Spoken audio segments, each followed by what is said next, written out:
Hello, everybody. Good evening. Uh, Good evening. My name is Vivek. I'm so happy and excited to start this live program. This is welcome to Real Time with MK. I was supposed to go live on LinkedIn as well. There was a slight glitch there, but hopefully I'll get back on it. But right now I am live on Periscope. So today, the reason behind why we kicked off the show is, as we know, I've worked with MattsenKumar. We are a leading customer experience and business process outsourcing company. So during the pandemic, there have been a lot of troubles for organizations maintaining their customer experience at optimal levels and things like that. So we had this idea of starting the show to share our insights on customer experience, business process management, business process improvement, etc., etc. So today I have two special guests with me. I have my CEO, Mr. Mike Mattsen, and my COO, Mr. Aarati Kumar, with me. So before I bring them on, I just want to give a background about them. They are two industry veterans from business process outsourcing industry. So first, let me talk about Mike Mattsen. He brings over 25 years of direct BPO executive leadership. He has opened, managed, and helped expand several thousand seats BPO operation throughout America and US. He has built, managed inbound, outbound, and back office outsources teams that provide sales, service, techs, and various complex processes for a variety of Fortune 500 companies. So he will be joining me soon. Aarati Kumar is our COO. She has more than 26 years of experience across various domains. She was one of the first female international BPO general managers across Asia and has held various leadership roles since then. She has also launched two widely successful startups from ground zero, and she's a go-to person to all the outsourcing needs. So without further ado, I have Mike and Aarti joining me. Welcome, Mike. Welcome, Aarti. Hey, Hey, how's it right. going? Lovely Well, evening. that was a nice intro. I'm not And quite sure. the Did he Right, other right. thing not I Thank you would so say? much. mention Thank you. is RT I and think I you go said back Mike 20 is. years too. We've been working together for 20 years. That's the only other PS I would do to your intro. I would also have to say, Mike, did he not say you have Right, 25 years right, of right. experience and I have 26 years of experience? Are you Oh, trying there to you age go me? again. There you go again. One upping me as usual. So, One of the ventures RT and I worked on. I was the COO, and she was our first country head, basically, of a startup back in 2000. This is when I met her, and she always reminds me that she was the ninth employee, and I was the 10th employee of this venture. So you win, RT. Yes, you win. well, this was not Right. about you. This was about Vivek. No, it's about MK. So I'm so grateful that you guys are here, and just wanted to, just to give you a background of it. I have curated some questions because it's all tough times for us, and we have been running operations for various organizations across the globe. So to start off with, Mike, I know you have been stuck in India for a long time now. So Yes. how is it going for you? Oh, it's going great. Just for the listeners or viewers, I guess, I come back and forth to India all the time. RT runs the shop here full time, but I, parachute in 4 or 5 times a year, typically for 2 weeks to a month, maybe. This trip, I came in late February, was supposed to leave in late March, and 2 days before my departure, they grounded all international travel. So basically, April, May, June, and now July, I am having an extended stay here in India. But everything with technology being what it is, it's all working. I have a comfortable Airbnb that I do video conferences from all day. We have a daily management meeting with our leadership team where we go over all the operational dynamics. The first several weeks when it was an extreme lockdown for out of India viewers, basically we were only allowed to go to our store, grocery stores or pharmacy and medical. That was a little tricky. But you know what? I'd rather have a country that took that kind of control of the pandemic than to have it too loosey-goosey. And I participated just like an Indian, and so it's been a good experience, and I've been very comfortable here. Right. Thank you for asking. Talking about technology, I had a little bit of glitch going live on our page on LinkedIn, but now I am going live from my personal profile. So how this works is I've curated a set of questions for both of you. You can pick and Okay. choose if you want to answer, and it's all about customer experience, pandemic situation, business process outsourcing industry, and things like that. So without further ado, let's jump into that. The first question is, the entire outsourcing industry has got a shock of their life by this pandemic. So, That's true. according to you, do you think the industry has come to terms with this pandemic situation? That's a good question. It was I think we weren't, we were probably similar to many BPOs globally. We saw it coming, but then it hit with a bang. And so there was this period of adjustment that we had to make, like everyone did. But I think by and large, the industry has stabilized. Certainly we have. Within 3 days of the shutdown. And you have to understand, in India, what they did is they said, you can't go to your office anymore. So we had to figure out an entire remote workforce operation very quickly. And so for a week or so, it was a little bit chaotic, but by and large, we're up to 95% of where we were pre-pandemic from a daily production perspective. And when we talk to our peers in the industry, they've all adapted as well.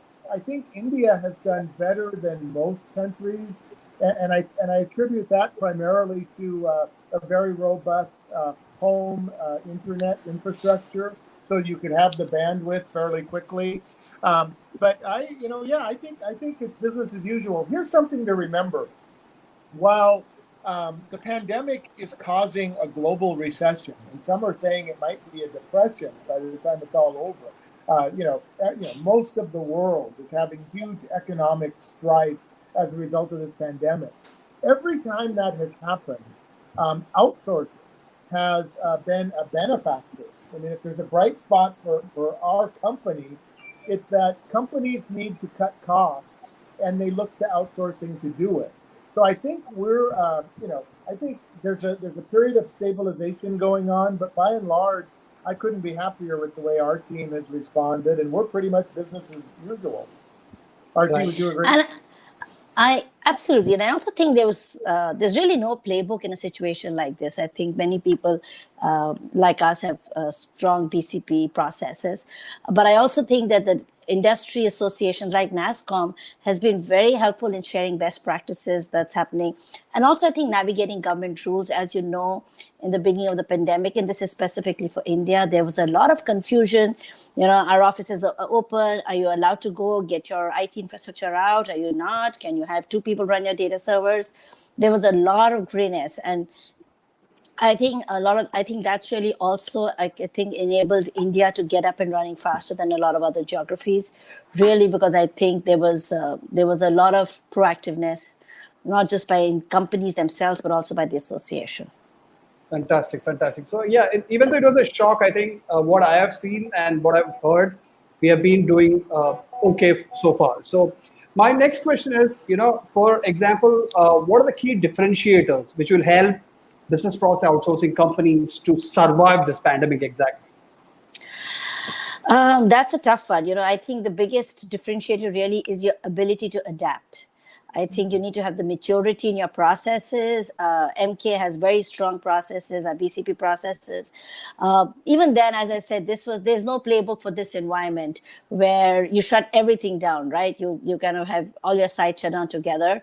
It was a nationwide lockdown. But I think the fact that you have very strong processes, and I think the ability to adapt really quickly.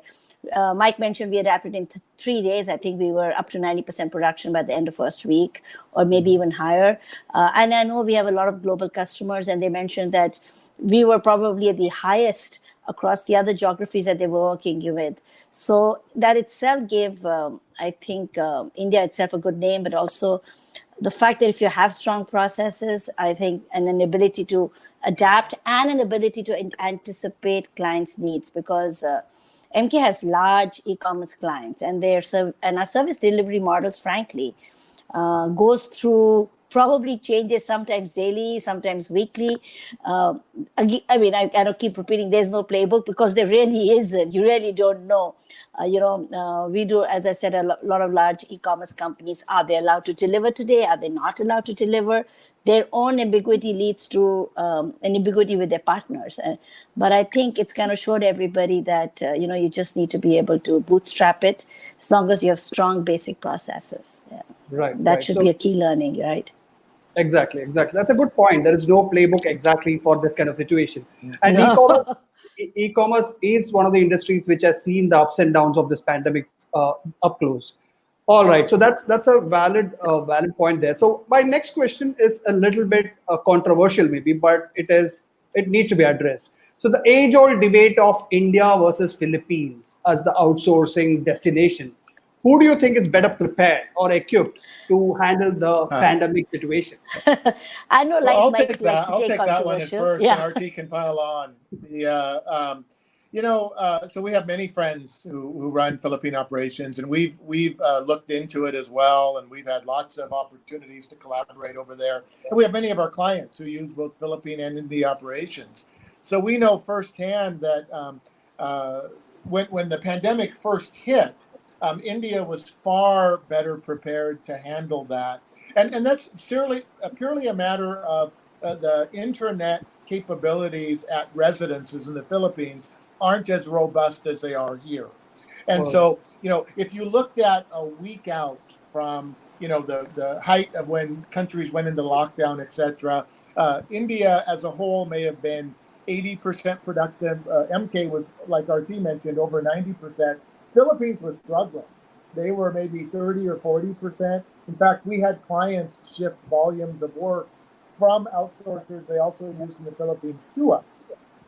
Now, long term, RT and I have explored with our leadership team, do we want to have an operation in the Philippines? And we're betting big on India for a couple of reasons.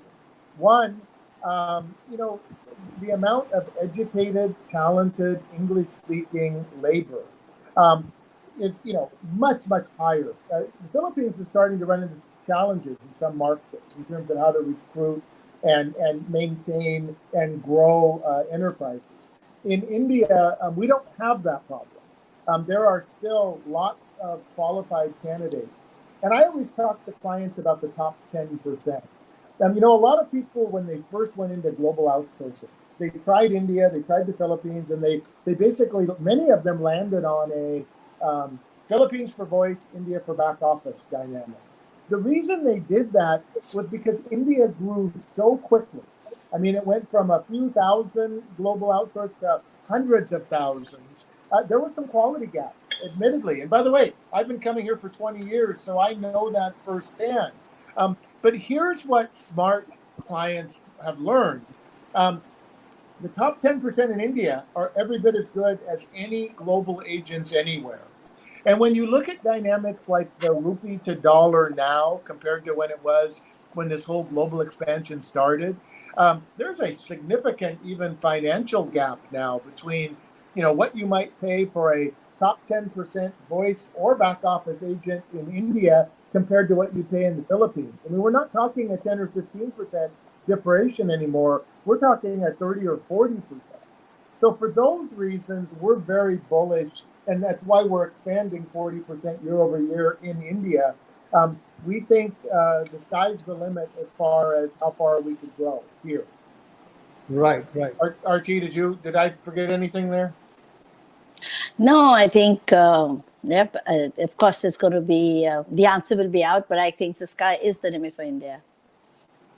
Right. So, so everybody, you heard it here first.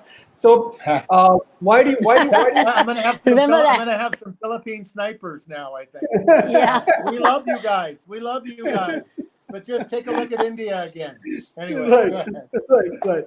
So, just it's like a follow-up question for that. So, what you mentioned, you touched upon various factors, but why do you still think that India will emerge a winner in current situation? I think, and let me just take this. I think, first of all, I think number one is not India versus Philippines. Those who execute for their clients well, those who Right. can adapt, as I mentioned, will will succeed no matter which country you come from. So I think number Right. one is that I think India has proven its ability to adapt in strange situations, unforeseen situations, unplanned for situations. Not just MK. I think the whole industry was able to adapt. We're really proud of the fact that we were so up and ready within 3 days. But I think overall, as we mentioned, India was the internet is much better. But I also think the pure nature of the India talent is a little Right. bit about thinking out of the box, and it's a little bit about, I think, most people kind of get very emotionally attached as well with the company. So they will be willing to come in at the 2 o'clock in the morning to collect the laptop, do what it takes to be able to up and run the next day, because there's that connect with the company, with the clients they work for. And I think that secret sauce that also enables you to end up delivering above and beyond what many other companies may have strong processes but may miss on this, I think, around the world. So I think, though, of course, this if the secret sauce is there, but if you don't execute well, India is not going to succeed. But I think India has proven over the years that they succeed, they do execute really well. Yeah. Absolutely. So what I'm hearing is some key words like talent, thinking out of the box, and secret sauce. That makes it valid point. Those Right. are good, So actually. You summarized that well. Yes. Yeah. so my next question is specifically about remote working situation. Right? Remote agents are always a tough nut to crack for all the outsourcing players in the market. So how can they manage? How these companies can manage to crack this challenge? So I mean, you have to look at it from several perspectives. When we Right. first went to a virtually 100% remote workforce, when the pandemic forced the issue, we had to go to every client, and every client had the same question: how do we ensure our data is secure? How do you ensure that you have the proper controls in place to manage agent service delivery, etc. And those issues are part of the long-term solution as well. We focus a tremendous amount of energy on ensuring that agent throughput, their production, meets and exceeds the quality standards that they were able to do in-house. How do we do that? We have not at all shortchanged, and in many processes with many clients, we have increased the level of quality assurance internally to double check and make sure. So from that perspective, and from the PCI compliant / certified work environment, we're pretty buttoned down. I think the bigger, longer term question will be, how do we make these remote workers feel connected? Our team mentioned secret sauce in the last question.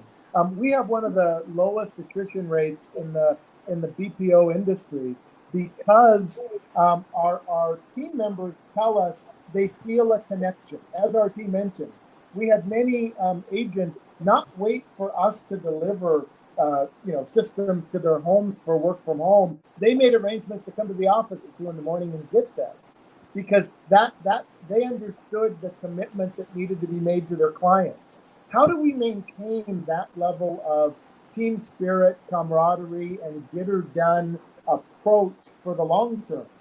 We've taken many different strategies. We try to have several touch points with every remote agent every day through their supervisors, through their management. RT and I have participated in many sessions where we'll meet with various teams. We have a committee structure that our team might want to elaborate on, that we are still starting to figure out how to tilt it so that it's more remote participation and still be effective. But it's not any one of those things, it's all of those things. I can tell you this, and then I'll let RT speak. We just looked at some new employee ESAT survey data. because we do that. We are regularly measuring the feedback of our team, and it's very positive so far. There's a social element that a group of our folks are missing, and we're figuring out how to address that as best we can in this pandemic dynamic. But overall, people are feeling connected, and they're feeling a part of the bigger team. Did I forget anything there, Archie? And I think it can be lonely and fairly difficult for certain people who are living alone. As you know, most cities in India have a lot of migrant talent that comes in from smaller cities, and they're staying in paying guests. And I think the way offices are created and set up in India, it's part of the social ecosystem. You go to work, you go out partying with the same set of people, and I think the same agents are now thrust into a remote, alone I think environment. you meant go to the library with the same group of people, RT, or go to a park. I think that's what you meant. Yeah, I meant that. Anyway. Absolutely. Yeah. And I think any company, and especially in a culture which is not used to remote working, you need to solve that social problem. The fact that people need to be able to engage not just on numbers and performance reviews, but actually on a social level. And I know for us, and I'm sure other people as well, are working extensively on solving this. We had a very robust employee committee culture that kind of created and drove employee cultures, which was like for food or for even for like CSR or for sports-based or event-based. And people could actually nominate themselves to become a part of this committee, and then you run. They would decide what's the plan for the quarter. For example, this quarter, very obviously, Independence Day would have been a big thing, and there'd be events in the office. Now they need to challenge themselves to ensure they have the same amount of participation and the feeling of belonging that people can then take back to their life, so that it's not just logging in 9 hours of day, you're clocking in the numbers. You need to be able to have engagement. And I think that's the problem that we're solving. And I think that's also is what's going to make the remote agent model, above and beyond from what they're experiencing today. I think we've actually seen some very positive results, and we've taken cues from them to actually enhance that. Our training team's actually done a great job in actually looking at out-of-the-box sessions, how to manage stress, all of that. Right. So actually, what I'm hearing is, employee engagement is key during these periods of time, because when we were speaking to various contact center leaders in the country, they also had been putting across this point that it is really tough to keep the people engaged and productive during these kind of situations. That's a pretty very. And I just kind of do butt our team mentioned this. I mean, but let me elaborate on it a little bit. We have. Through our normal employee relations channel, through their team leaders, we actually have a MikeRT email address that all employees know about. We have a web portal, MK360, where we encourage feedback. I mean, one of our taglines is be transparent, and a message through this whole pandemic has been it's okay to raise your hand and say, I'm feeling lonely, I'm feeling isolated. Because we're all trying to figure out what is that right balance. But what we're hitting on, based on the ESAT feedback and the general anecdotal feedback we get, is frequent touch points. Of course, an extreme focus on the production itself, because the work drives everything else, right? And we have to do the work to meet the client needs. But equally important are all of those things that RT was alluding to: the committee structure, the back and forth communication channels, etc. And it's we're still, I think, figuring out the exact recipe, how much of this item versus that item versus that item. But it's we're very gratified. RT and I were just talking about this yesterday when we sat down and kind of went over our where we're at and all this. We're very gratified that the employees, number one, are not afraid to say exactly what they're thinking. That's the kind of culture we want. And B, by and large, and all the stats verify this, pretty happy with the way things are going. We set up, when we first went work from home, we set up two primary goals. One, employee safety above all else. We were going to make decisions based on employee safety. And two, client service delivery expectations. They go hand in hand. And we've been very transparent with with all the teams on how we have to accomplish both of those. And I think that transparency has helped a lot. Right. Yeah. Aarati, you have a point there? I did. I mean, I was talking, from a remote agent perspective, of course, it's tough times. But I also want to think that I think in a regular old normal situation, we sometimes take people in the office and you're basically fighting operational fires. I think at least in our company, and I think maybe the industry as well, has taken a very specific and deliberate approach to enhance employee communication. So I think in many ways this has helped us cover some gaps that we may have. Mike and I did a complete all employee TLs and above, at a supervisory level and above touch point across, I think, last month, where we ran 8 or 9 sessions, but we wanted to cover every single person and have small groups so people could engage. And that's something that was being done with other leaders as well. And I think this is a problem. And but I also believe that because it's a problem, people are doing more than we were doing in the past. And I think as long as we can sustain that momentum, it's not just for the first 3 months. I think we'll be able to at least at some levels cover the engagement level that we had with the employees, or people believe that the connection. I think that's important. And so right.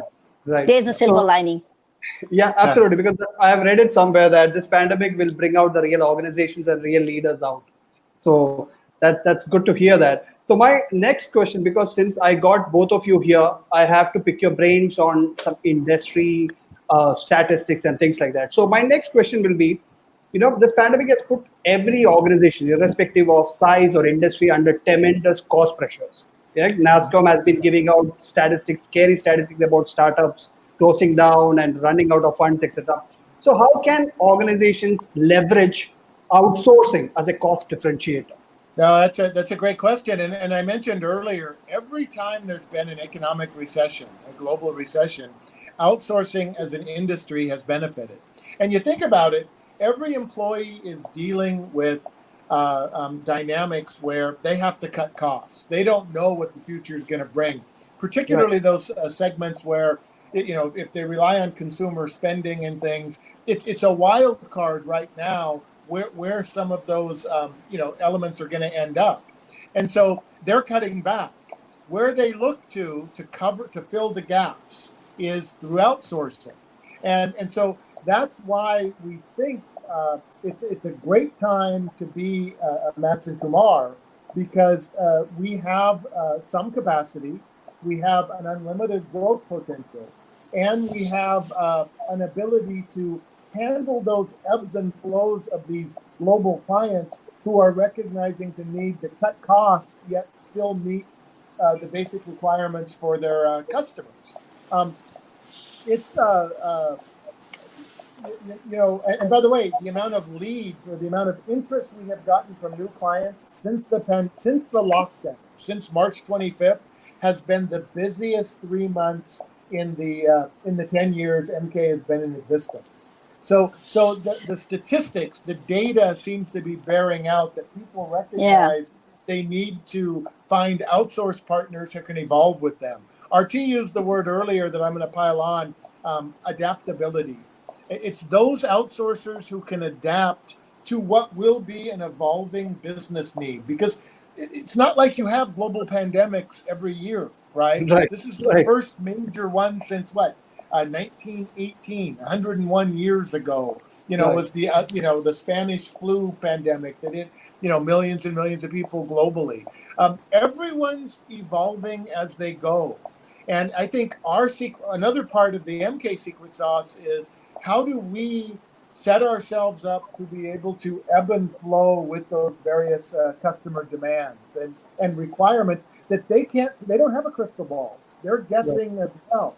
And so that's part of the challenge, but I think we're pretty well positioned to do that. And it starts with having a team that is willing that they understand that dynamic, that Tuesday's goal might not be Friday's, might not be next month's. And we have to be that flexible to accommodate our clients. And knock on wood, there's a reason we have many logos who have been with us 10 plus years. It's that kind of flexibility we've demonstrated in the past that's really being put to a test now. But I couldn't be prouder of our team for rising to the challenge to get the job done.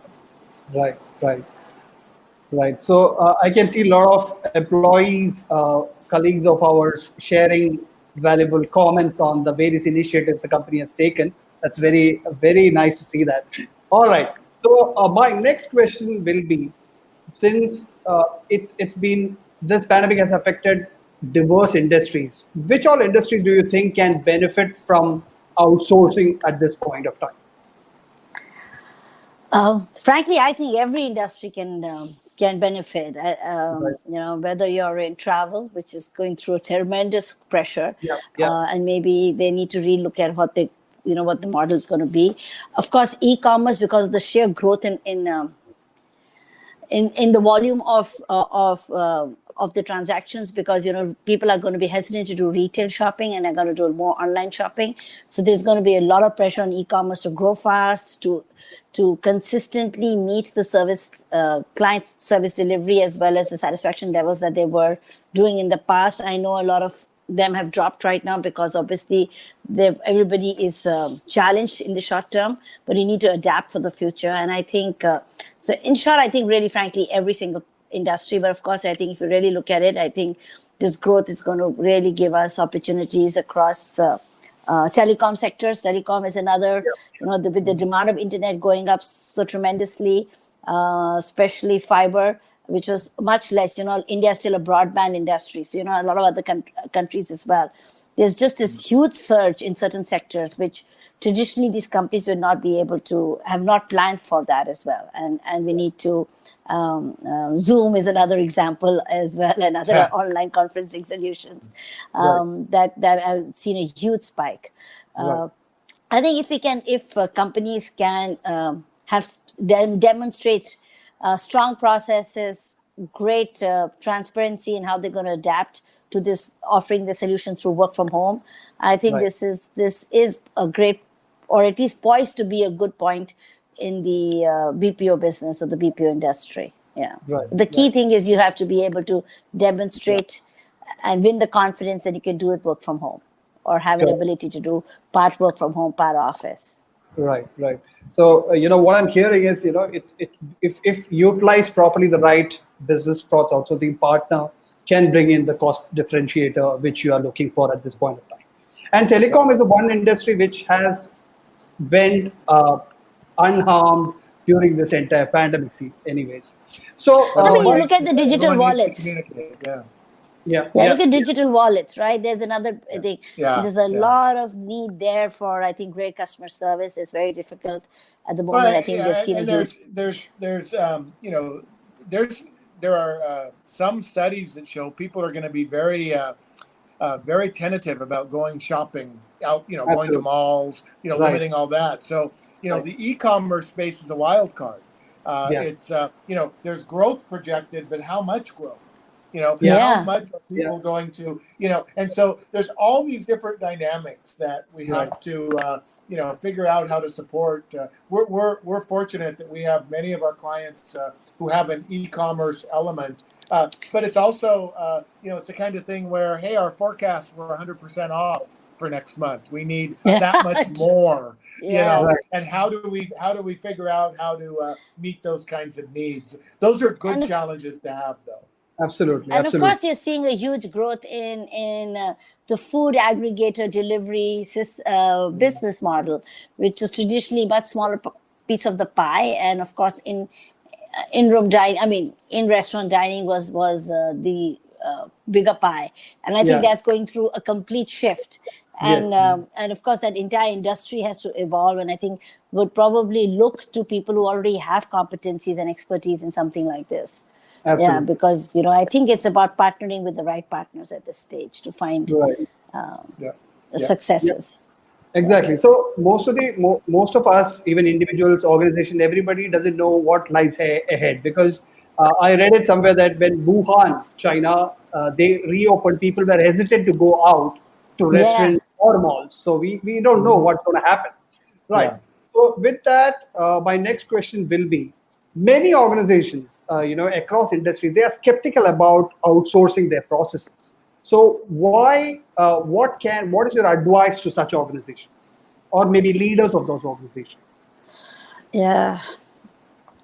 Well, we have been very successful with clients who were initially hesitant to try outsourcing, suggesting a toe in the water approach. Right? Right. You stick your little toe in the water, create a small champion challenger dynamic, set up a small team to handle the seasonal spikes or off-hour support, etc.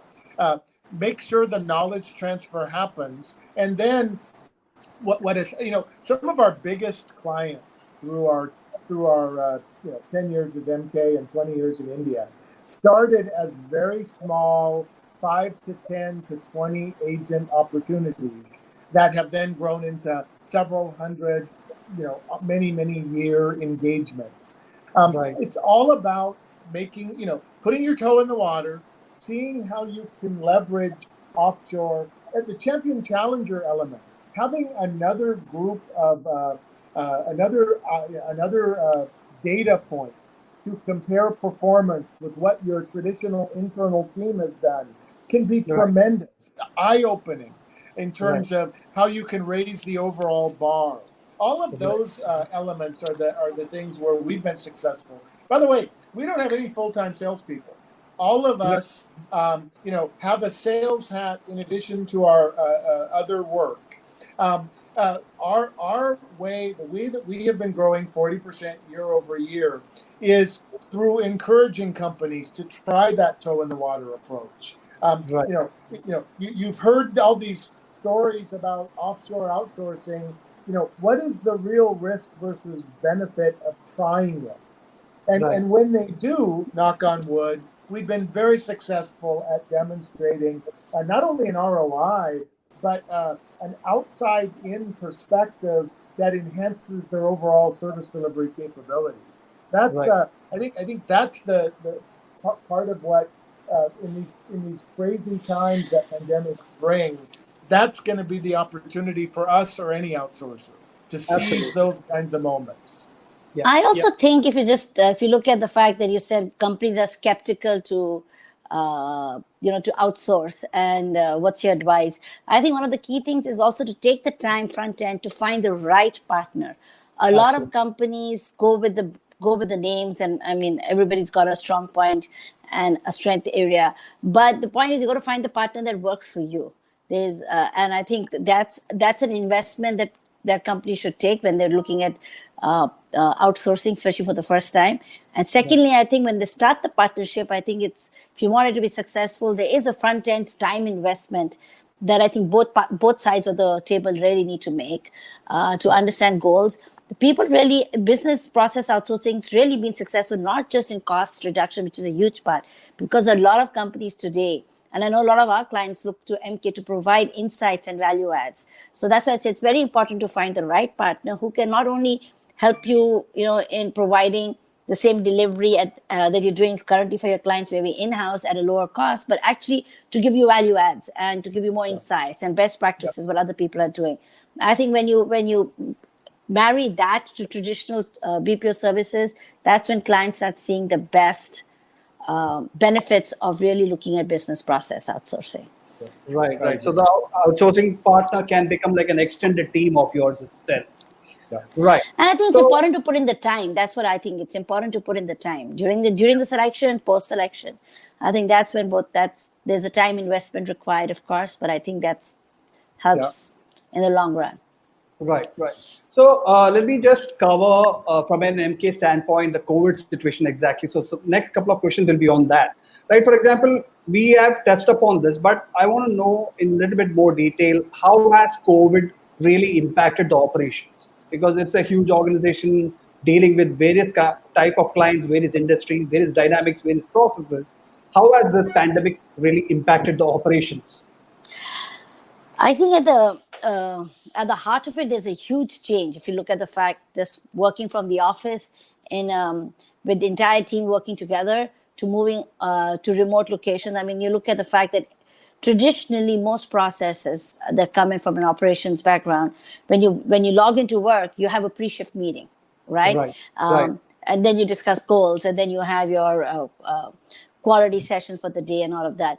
Now those are now broken up into different sessions because you may have a pre-shift meeting, but somebody has an internet outage, and then you need to have a separate session for them. There's a lot more team leader change in processes that we found in the initial days that we needed to implement to be able to deliver the same kind of support, which was traditionally done by supervisors walking up and down the aisle, so to speak, and giving, feedback on the fly to somebody. And right now they can't really do that. They, some of them would have only one camera. So they're on the laptop. You don't have a second device to be able to also, to also be able to take on, I mean, when I say video devices and all of that. So you got to be able to, we noticed that. So we started looking at how we could support our team leaders to be able to have multiple sessions and help coordinate those more effectively. The other area was, I think, employee relations. That's another part that happens really on the fly. Your ER rep is available for you to talk to, and now it goes back to people feeling isolated and all. That's a core part of operations, is that the employee needs to feel motivated to be able to deliver the numbers. It's a tough job, and it gets tougher when you're remote. And I think the ER model had to change very, very quickly to very frequent touch bases with every team leader to be able to deliver those numbers. Our client communication on a daily basis had to change. A lot more WhatsApping so that people are in touch on a hourly basis to what's happening on their processes. I think, Mike, what do you want to add anything there? Yeah, I mean, I think the client dynamic. We have global clients, right? We have clients in the U.S., we have clients in South America, we have clients in Europe, we have clients in, throughout Asia Pacific. We have many clients in India, and so, they, at the end of the day, they need to know that their trust in us is being met, is being reciprocal, right? And during times of crisis, when business models are, totally in upheaval because of pandemics, the responsiveness is critical. And, that's another thing where I just could not be prouder of our team. We've never subscribed to a 9-to-5 work schedule. Everyone knows we have to get the job done for our clients. We also promote a work-home balance. We recognize people perform better when they have that balance. But for the short term, it was not unusual to have very frequent conversations with clients, and not only several a day, but like live WhatsApps going ongoingly, because clients needed to be assured that we had it all buttoned down. And by the way, that included the management of the programs for the clients. It included RT. It included myself. The clients wanted to know that from an overall organizational perspective, we were all invested. We were all committed to ensuring that whatever bumps in the road we ran into, not that there wouldn't be bumps in the road. We all acknowledge, hey, this is new territory. But whatever bumps we hit, we would transparently solve them. We would collaborate together, and we'd figure them out. I could not say enough great things about our clients either, because when this all hit, within a few days and intense communications back and forth, we had buy-in from all except 3 of our clients had buy-in on the way forward. 2 of those 3 clients we didn't quite have buy-in, were in the financial services sector, and they had very strict regulatory requirements they had to work through, and that took a week or 2 to get through all those. I wish I could say it was like we snapped waved the magic wand and made it happen. In fact, the way it happened were a lot of very detailed collaboration discussions between internal teams and client teams, figuring out what the path was. And you know what? It's worked. It worked then, and it's been working very, very consistently well now. So I'm knocking on wood again, because it's almost it's just going very, very well. I couldn't be happier with the way everything's working. Yes, Arti. And I think the other benefit, of course, of COVID-19 is, if I may say, in many processes, we've been able to give a little bit more, as Mike said, there's work-life balance, a flexi hours, because if there's an opportunity to actually do your 9 hours based on a different shift versus in a traditional, you log in, log out time. So I think there's some of that we've actually enabled. There's a lot of technology changes that we put in to be able to tools that assist the team. As I said, for some of the challenges that there is purely learning, team meetings, ER, all of those. So there's a lot of technology, of course, investments that people are, MK is making to be able to have tools available to our teams. Right. All right. Or working remotely, of course. Got it. So since we're talking about clients, we MK has clients from across industries, across geographies. What kind of precautions, maybe you can throw some light on that, what kind of precautions were taken so that the operations continue, the business continuity goes on? So what kind of precautions were taken for that? Well, we were fortunate that we had business continuity plans, not necessarily in place for a pandemic, but for any, potential dynamic that would occur. And in many cases, those BCPs had been shared with the clients. And so we had a foundational framework to run off of. But as I mentioned earlier, clients wanted, a couple assurances. One, is their data safe? Right. As we go to a remote agent model, how do we ensure that whatever material that's going to those agent homes is protected and not at risk of any kind of abuse? And two, did we have a robust enough technology infrastructure to be able to actually do the work? So those were the client perspectives. Remember, our other edict internally, though, was how do we ensure our employees are safe? How do we ensure our employees feel, both empowered, but also taken care of and supportive during this big shift? We had to, as a management team and as an organization, merge both of those requirements together. And the way we were successful in doing that is being very transparent with our clients and letting them know, here are the steps we're taking. What do you think of those steps? Do you have suggestions that are outside of these steps that we're not thinking of that we can better address? And we literally did that with every client and made sure that the comfort level was there both then and, by the way, it's an ongoing process. I was in with a client meeting earlier this week where the client said, well, what's your strategy for back to office? And by the way, the answer is there's still a lot of positive diagnoses going on. The COVID numbers are going up. We, at the present time, because things are working, for the most part, we're status quoing them. We're just, I don't know, you're obviously aware of this, but the viewers might not be. We're moving into a much bigger, after 10 plus years in our current Gurgaon operations, we actually took the keys to a new, bigger Gurgaon facility July 1. It's going to be basically 10% occupied, through July into August, because we don't want to upset the apple cart. We're working with clients individually to make sure that everyone's comfortable with the go forward. And but it's all about communication, and it's all about making sure those basic requirements have been met and that they're satisfied. And so far, it's been going very well. The clients are happy. And by the way, same due diligence is done with new clients. I mentioned the interest in new leads that are coming in. First thing they want to know is, what is your PCI level? So we're not only PCI compliant, we're PCI certified 8 years running. We're so good at the data security that we have our own internal MK Cyber Services group that does that work. And I credit them with making sure that our BCP plans were in place so that when this happened, we actually had a leg up on many of our worthy competitors out there. But it's about communication. It's about transparency. It's about an acknowledgement that, hey, we're going to stub our toes sometimes. There will be goof ups as we transform. But what you'll get from us is a transparency that you might not see from others. Right. Our challenge internally always is let the client know of the goop up before they find out about it first, and second, what are we doing about it?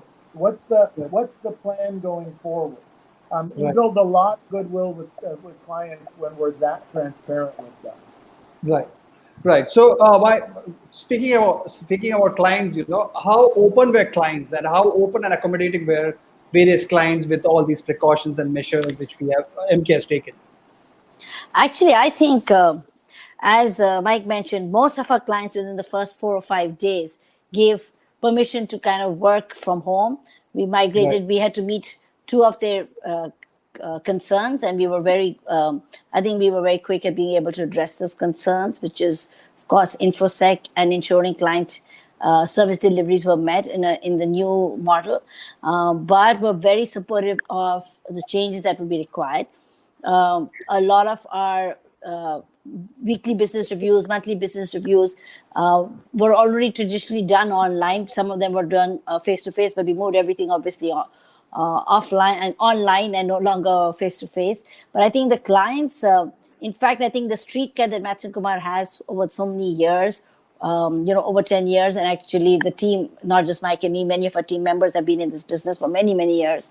Okay. I think we were able to give the confidence that we're going to be able to. There was a lot of initial daily touch points, sometimes calls going on for, at various times of the day, because you needed to be able to be accessible to the client. There was that thing that, people are going to be working from home. Will I be able to get answers? So Right. I think Right. that those key thing that sometimes people forget is being it's not adapting, but making sure that you're accessible to the client in the new format that they want. Right. Because the clients were also moving to a work from home environment across the Absolutely. globe, no matter where, and we had to be be able to work in different time zones.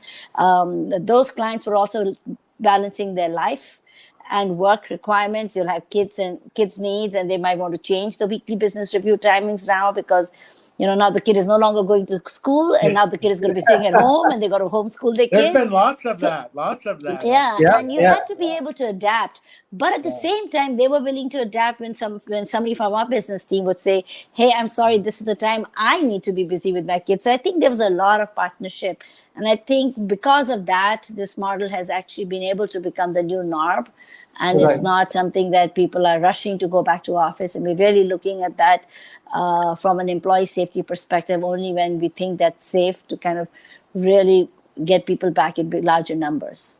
Right. Right. So, lot of empathy there between clients and the company, as well as company and the employees. So, Yes. before I leave you both for the night, I have my final question. So, what lies ahead? Because nobody knows what's going to happen. Yeah. Nobody knows what's going to happen, and we almost drafted a playbook within this live show. So what I want to ask is what lies ahead, because it looks like the lockdown is gonna. It's not lockdown per se, but people are still working from home. Companies are taking baby steps towards reopening. What lies ahead for MK? You want to take that, RT? You want me to take that? I mean, why don't I start and you can? I think there's a. Okay, you start. Yeah.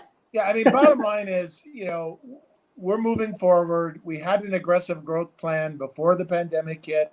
That nothing has changed. That aggressive growth plan is continuing. That includes an expansion of our Gurgaon operations, an expansion of our Jaipur operations, and furthering our Bangalore operations, our South Right. India operations. So Right. from that perspective, nothing's changing. If I were, again, the crystal ball changes based on the how things evolve. But I think work from home in some degree is here to stay. I think that we have proven it can work. What level of work from home and what kind of client might leverage it is a to be determined. We have a management committee that meets every day, and we talk about these elements of dynamics. And based on the ESAT results and what all of our teams are telling us, we're making decisions. Over the next, we already said that we're in no hurry to have people come back to the office. We want to make sure that for the short term, everyone feels safe and secure. That will change over the next several months as people get a handle on the pandemic. So much of this will be dependent on collaborating with our clients and understanding their priorities. We've launched several new logos. We just got another client today that we're talking about the implementation plan, where we're starting with 25 agents, a small start, but they're talking about, well, how do we go to 50? How do we go to 100? And figuring all that out in a remote dynamic is so different than it was even 3 months ago. Absolutely. But what we have figured out already is it's doable. It's just a matter of working together, figuring out how all the dots connect. And, I'm very bullish. Aarati and I were going over budgets and all that fun stuff in a planning session yesterday. And we're both resisting the tendency to raise the top line and to, because we don't want to be, we want to be, we're conservative by nature. Let's hit the budgets we've set and tried to achieve. We also want to make sure that we continue to take into account all the employee dynamics. And we've had a couple of positive COVID cases so far, right? Every company's going to have those. Right. And so, how we address those, how we ensure that employee safety can. I think we may have. Yeah, he's back. Hey, I'm Mike, back. You're Go back? ahead, Aarati. I was finishing Yeah. up. Anyway. Okay. Yeah. No, I think Mike's of course covered it. I do think this pandemic situation you said getting prolonged a bit. We don't know how long this is going to be. So of course, I think we are obviously planning both models. The model that this ends sooner, but also the fact that we're prepared that this will continue for a longer than hoped time, and we don't know what that is really. So. But as we said, we moved into a new facility. We've got our new space basically going live this month. So, we've got that. So, but we're also investing in both the work from home model. I think at some level, the work from home will stay. What percentage is something that we're determining. Today, of course, it's majority work from home. And I think at some stage, even as things go back to normal, there'll always be a work from home part of our business model now. I think we've proven it works. There's a lot of benefits as well to that. Long term, we probably have a 2,000 seat brick and mortar space. We'll also have maybe almost double the same amount. So we double our capacity through work from home. Because if that model works, you can access talents in remote areas that you don't have current access to. People who don't want to come and live in Delhi, Bombay, Bangalore. I think a lot more will opt to work out of their own places, and we'll have access to that talent, I think.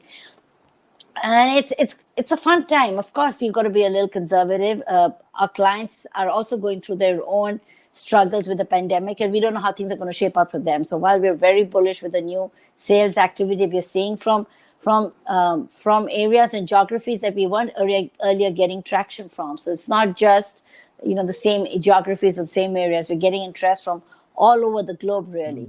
But really, it depends on how the pandemic affects them as well as how it affects us. So I think we're committed to being flexible. I think that's what we could say. Yeah, that's a good answer. Flexible commitment. Yes. So all I'm hearing is it's refreshing to hear first of all from a leader that it's been a good time because we are all been struggling, and I think I've run out of questions. I can still ask a lot more questions, but I don't want to take more time of yours. I thank both of you to take time out to come on the show. It's our first episode, and thank you so much. Well, thank you so much. And the one we tell our teams all every day.